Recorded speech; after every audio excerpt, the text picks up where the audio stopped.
दूसरा के घरवा के हरिया मजता रे हमरा के तू छोड़ देले परिया बानी करे हमरा प्यार में कमी बोल तू कौन पावता रे हमरा के तू छोड़ देले परिया बानी करे डीजे मनीष रक्सौल भूले खातिर लबदी रे खेल दिन रात पबदी रे तोहके भूले खातिर लबदी रे खेल दिन रात पबदी रे ओखिया जागता निक न लागता ओखिया जागता निक न लागता और खाना रोटी सबदी रे तोहके भूले खातिर लबदी रे खेल दिन रात पबदी रे तोहके भूले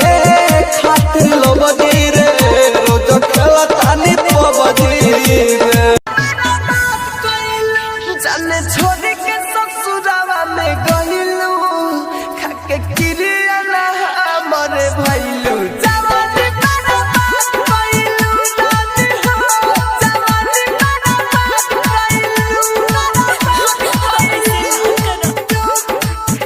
जाने छोड़ के ससुरावा में गइलू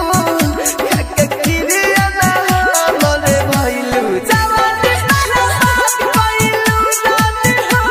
जवानी बर्बाद कइलू रानी हो जवानी बर्बाद कइलू रानी हो जवानी बर्बाद कइलू जाने छोड़ के ससुरावा में गइलू खाके किरिया ना हमरे भइलू जवानी बर्बाद कइलू रानी हो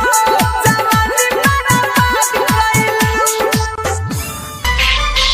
दुखियो ही सनदी हलुए यार दुखियो ही सनदी हलुए यार पियोखिया बरस हटा दुखियो ही सनदी हलुए यार पियोखिया बरस हटा तुहे पावे है बगली हमार तुहे पावे है बगली हमार ये दिलवा तरस हटा दुखियो ही सनदी हलुए यार पियोखिया बरस हटा दुखियो ही सनदी हलुए यार के अखिया बरसता लगता वे ले ली परानवा रे धोखा देले बिया मुझसे कानवा रे धोखा देले बिया मुझसे कानवा